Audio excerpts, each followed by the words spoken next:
not just explaining the world. You are listening to Gaia Spoke Music on Black Power 96 with Melinda Francis, Norman Richmond, Lisa Watson on the buttons, and we were listening to the music of Roberta Flack and Donny Hathaway. And Roberta Flack is celebrating her 80th birthday, and Roberta Flack was born in North Carolina.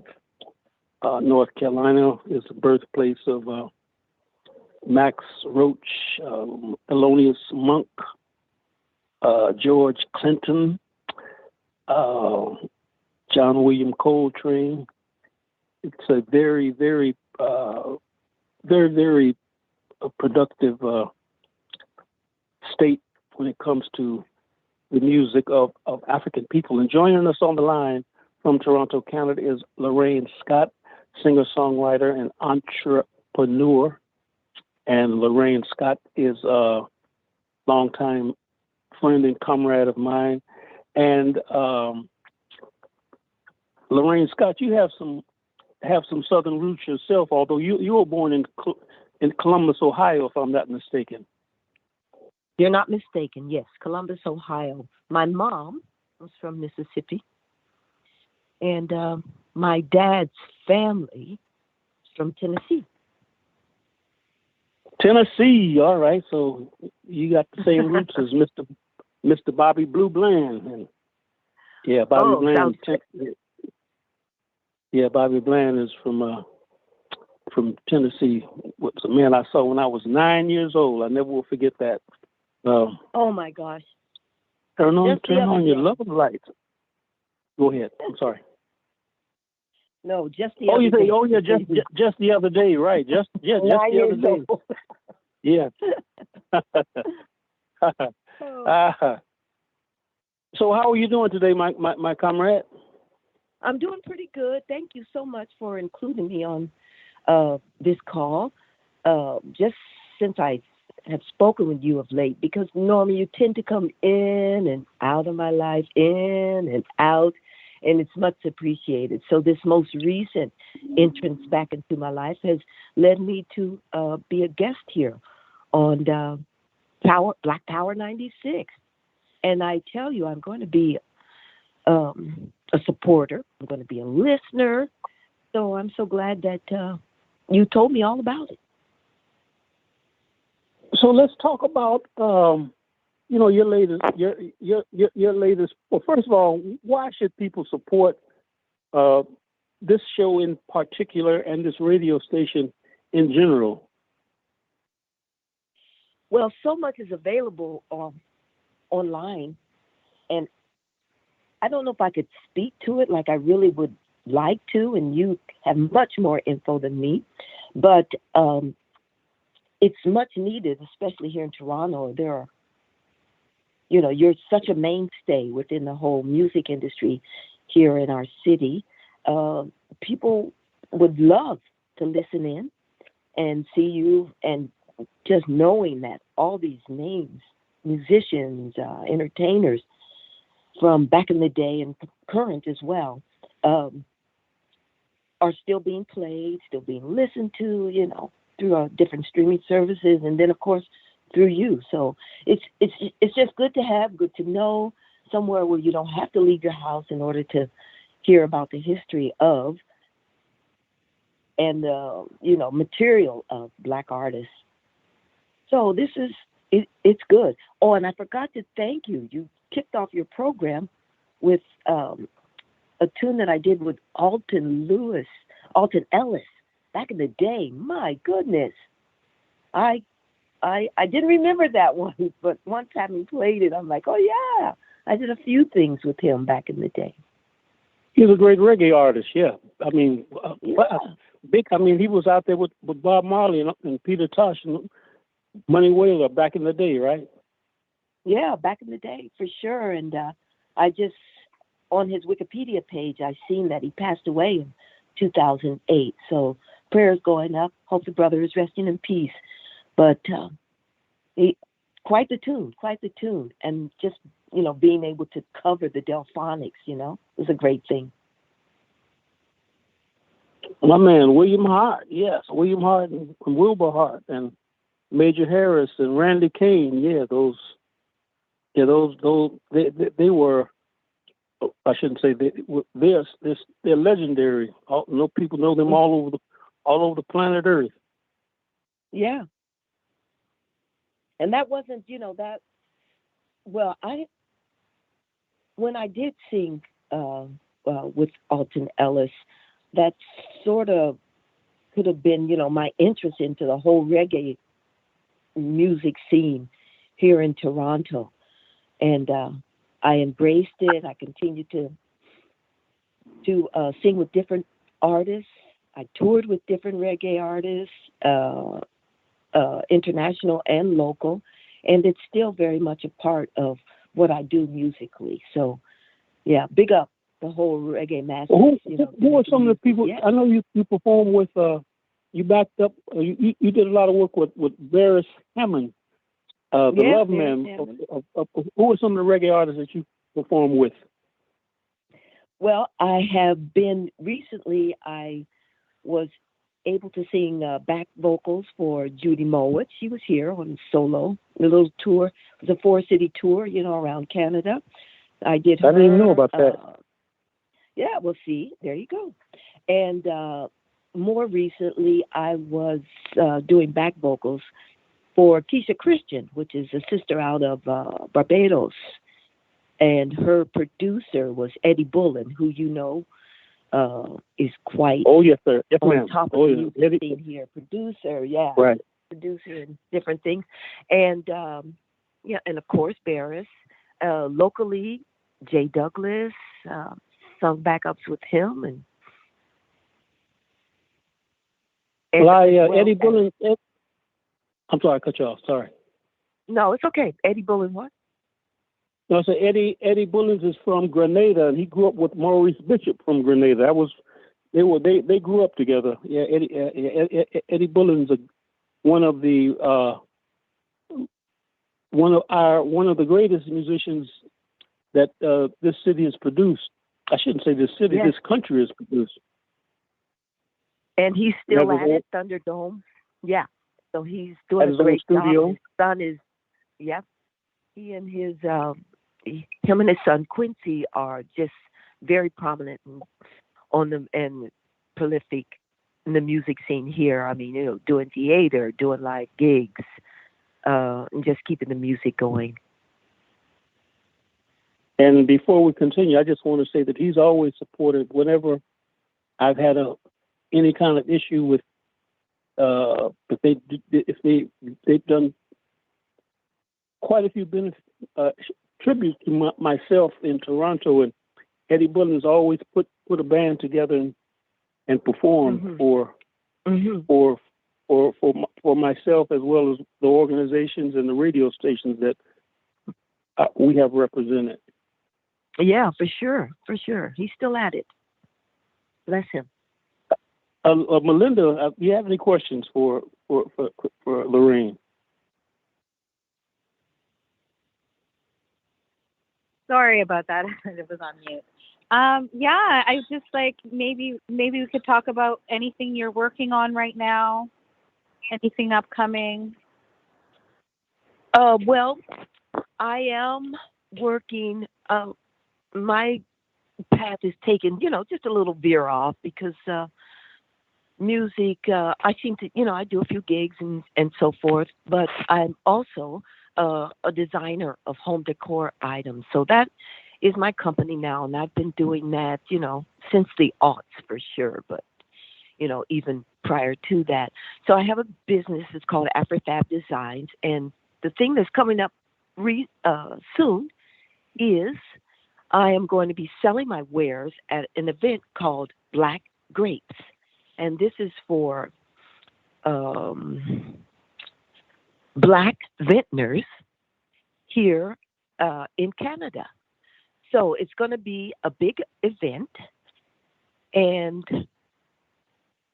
I don't think that everyone knows, but there are Black vintners, people with, some of them have to use, different vineyards, but there is Black wine being produced. And I just seen recently, Dwayne Wade, he's got his own vintage out as well.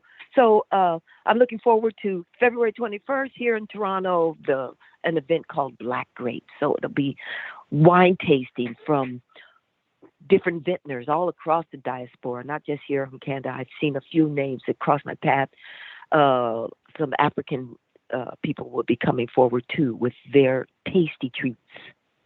So that's what I'm doing, Melinda. Well, that's great too. I like wine. Yeah, me too.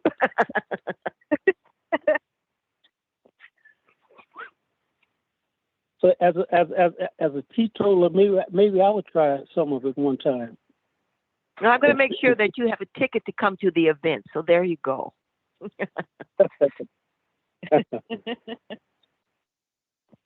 If I look at that one, I might get drunk.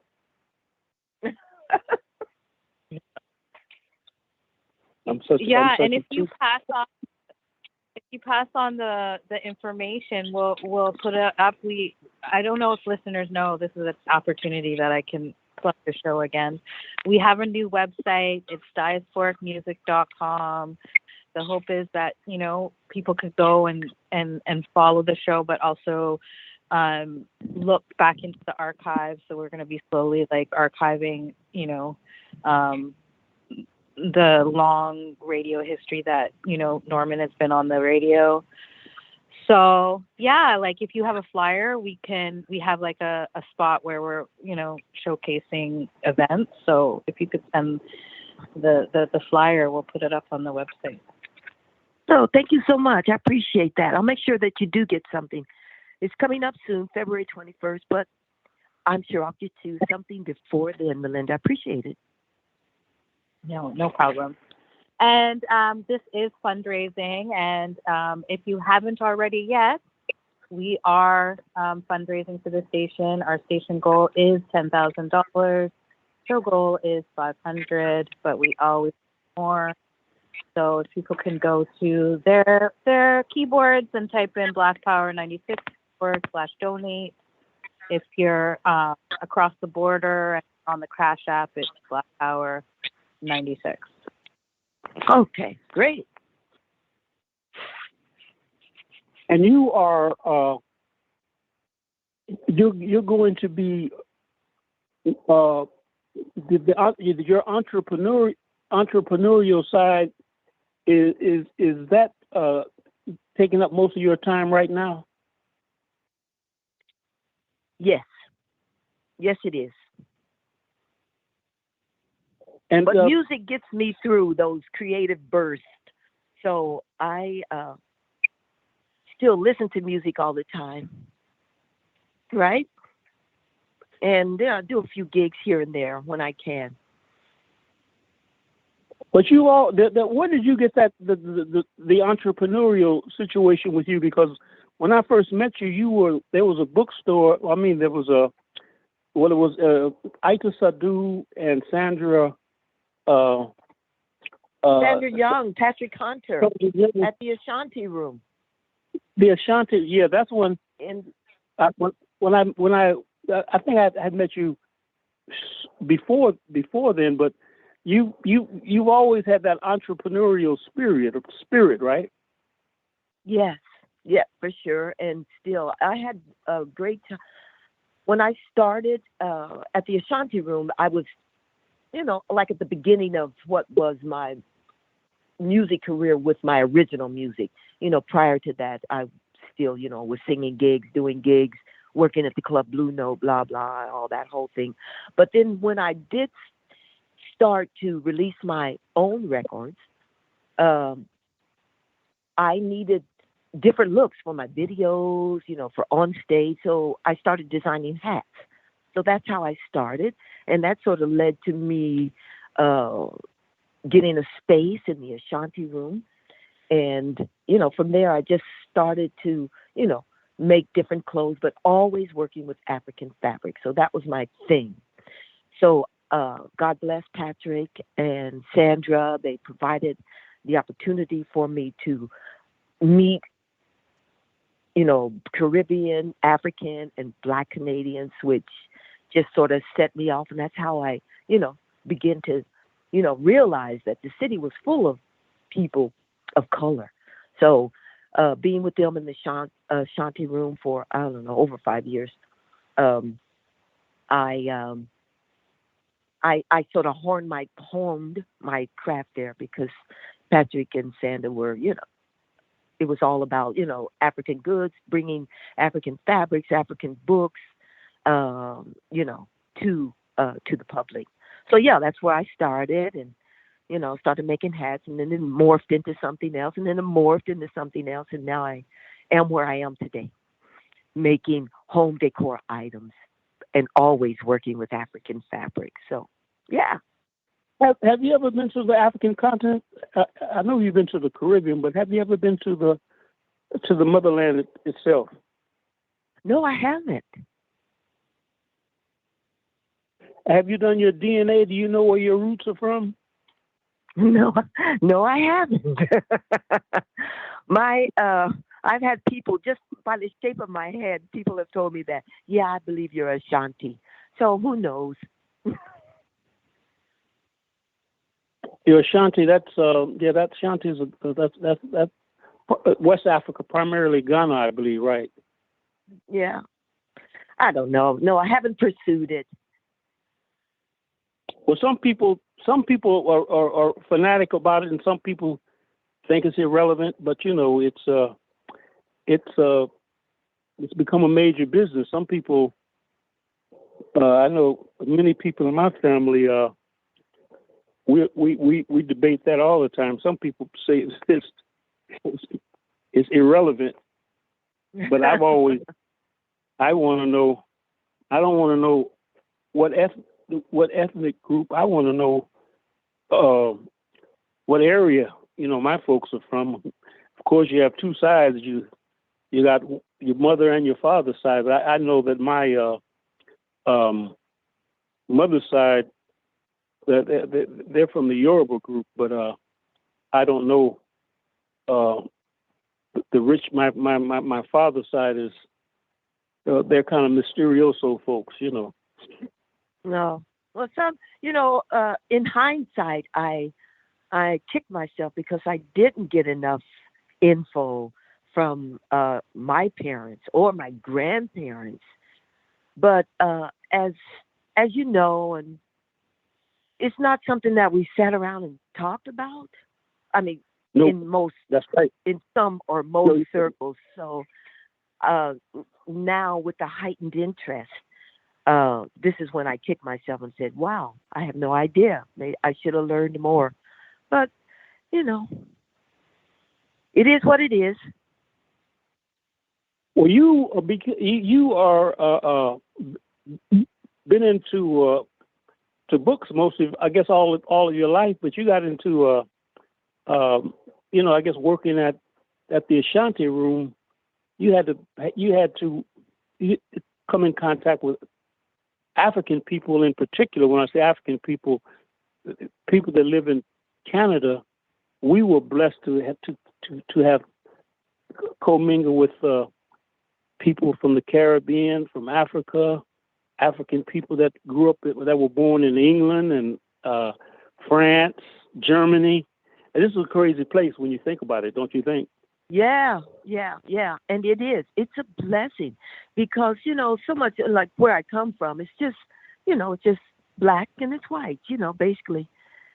No one delves into, where else you're from. Although I'm sure that we did have people from the Caribbean and maybe London, England, maybe even from Africa living in Columbus, Ohio, back in the, 50s, 60s, 70s, that type of thing. But it's always just been based on, white and black. But once I got here to Toronto, there were so many more identities to, mingle with. Just like you said just now, I never would have had the chance to meet the number of people, especially from the Caribbean, that I've been able to meet here.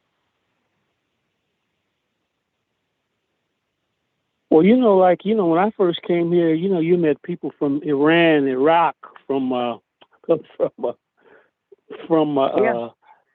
Turkey, it is not to mention The melting pot. Yes, for sure. yeah. And the whole you never got into the cuisine situation. You never thought about going into that business, did you? No, when I got here, like you mentioned earlier, Salome Bay and Howard Matthews had that covered, you know. But uh, as well, you think about the Jamaican restaurants that have been mainstays and, are still around. Albert's, still around at St. Clair and Vaughan Road. And, the one out east there that's still around, although they've moved a little bit, maybe a little further east or whatever, a little further west. But that cuisine I had never sampled until I got here. So, yeah, it's good. No, I've never thought about it, you know. And now these times are a bit tough to be starting a restaurant, I would say. You're listening to Double Sport Music on Black Power 96. We are in fundraising a mode, and we're speaking with Lorraine Scott. And we really would like for our listeners to support Diasporic Music. We are try to bring to you the music from people here in Canada, people in the United States, people from the Caribbean. We play music from Africa, and like we continue to say, the African people have been scattered all around the world and have made music all around the world. If you take the groups coming out of England, you take a group like Still Pulse. They have members from Antigua and members from Jamaica, and like England is a melting pot as well. And I'm thinking about what's the group's name? Drummy Zeb. What's the group? If you want to leave, babe, da da da da da. Don't turn around. Drummy Zeb. What's the name of that group, Lorraine? Do you know that group I'm talking about? No, I didn't pick up on that melody. Don't turn around. But you know what? This is what brought me here too. Once I was here, the offer was made to me and my girlfriend from Columbus, Ohio, to come and join this band. And the guy, the lead guy, his spiel was, it's international because one was from St. Vincent. We had one from St. Kitts. We had one from Trinidad and Tobago. And that was whoa. That did it for me. I'm like, whoa, I've never even heard of these places, to tell you the truth, Jamaica. So like what you were saying, these are, that was a lure for me to come and check out these guys. They said, we're looking for some singers from the States, and my girlfriend's boyfriend was like, yeah, oh gosh, my girlfriend sings, blah, blah, blah. And boom, next thing you know, we were here. So I don't know. Can't turn around. It's hard to say. I don't know which song. Baby, don't say. I don't know which song that you were trying to sing. That's Don't Turn Around. But that was by the brother. He has Grenadian roots. Tall brother. Drummy Zeb, name of the group. Don't turn around. Oh my good. I'm having a real. I know you're having a moment. You're having a moment. Maybe it'll come to you later. Yeah. I listen to the song all of the time. And what's his name? Yeah. Who recorded his first was one of my favorite singers of all time, Luther Ingram. Oh, really? Loving You Is Wrong. I don't want to do right. Yeah. Yeah, Luther Ingram. And then there's a bunch of renditions of that particular song. Well, I'm going to Google that for you, and I'm going to call you later on your telephone and or phone in and let you know. who did that song. You have any more questions, Melinda? Yeah, I want to ask Lorraine, what's your favorite memory with Norman? Oh gosh, I babysat for Norman's son with Malik. So yeah, that's my favorite memory. But there were more. Norman always had me in to do interviews on CKLN, and those were always good times. But my favorite memory is babysitting Malik. I have some nice pictures of you and Malik. I got That's some nice. photos too.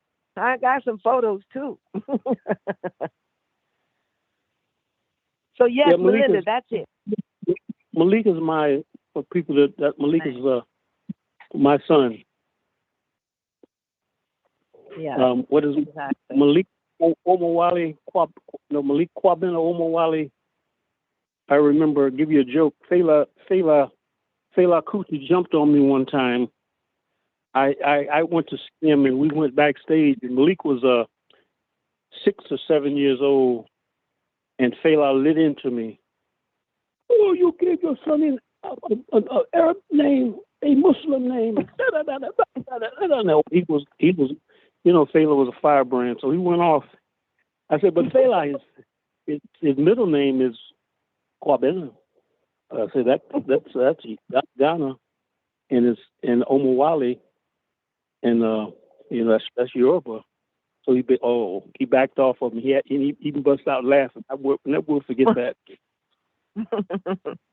He gave your son a Muslim name. So yes, Melinda, that's my favorite, and he was an infant too. So I didn't have that much experience, but I went with it. Norman needed me, and I took care of Malik. So when I won what was that award, Toronto Arts Award, you introduced me to. I remember that. That was I think we stood up in front of the mayor and all of Jean Augustine and all of the big wigs in Toronto. Yes. So that's a good memory too. Yeah, I remember my mother was there, and my mother was there, and my closest friend of all time, Milton Blake. Yeah, he was there. He was screaming louder than. Yeah. He was hollering. I could see him up. I can still see him now. He was hollering. He was hollering like I thought. Like I was listening. I was almost saying to myself, "Why this Negro shut up?" He was sounding like he was he was carrying on like I was Elvis or somebody. I say, "Woo, this guy." This big. Yeah, just showing love. He loved you. You're loved by many. You're loved by many, Norman. And your knowledge of music knocks me out. And it fascinates me. So you are loved and highly informed on music. Yeah. But could you imagine this guy's about 6'3", hollering and screaming I know like that booming voice of his. That beautiful, beautiful voice. Yeah. Yeah, Milton Blake. Yeah, that was my comrade. Do you remember what are your thoughts on the radio station CKLN? What it is now? No. In terms of what back in the day. Back in the day, if I remember correctly, it was, indie, affiliated with Ryerson, the university, right? Right. And, very active in, societal issues. So yeah, and the music was good because, like I said, it wasn't so much the mainstream. Although different people's programs would branch off into stuff that was more recognizable, but it was indie, which was great. So it led on to, let a lot of people in who might not otherwise have gotten any attention, if we were relying on, bigger stations. So yeah, I remember it fondly. And now, it's still around, but it's not CKLN. It's Indy 88, still the same call numbers. And they are purely, well, they give us they give us a taste of quite a few things, but you can rely on them to bring independent music to the scene. And you're listening to Diasporic Music on Black Power 96. And I guess is there anything else you would like to add, Melinda or Lorraine? Yeah, I just want to remind listeners, we've been talking about community radio. It's so important that we have our own station and our own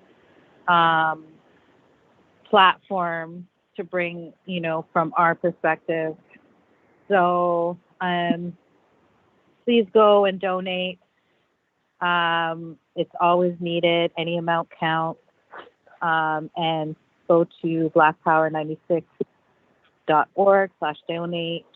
And if you're across the border, we're on the Cash App, Black Power 96. So, please donate and keep on donating. And we're getting ready to go to the Jazz Zone with T in Providence, and we're going to be doing a tribute to Max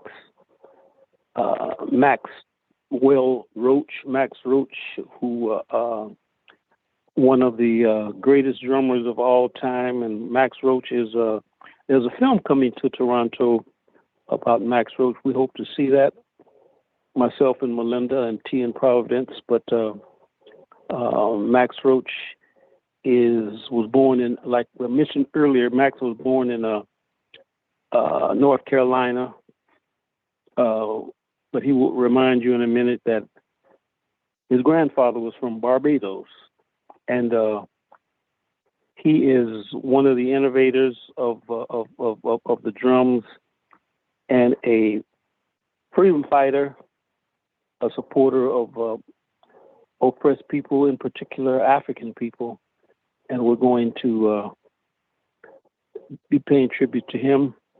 And Lorraine Scott, thank you very much for supporting us, and we will definitely stay in touch with you, my sister. Okay, sounds great. Nice to meet you, and thanks for having me on the program. I really do appreciate it. Black Power. Nice. Thank you.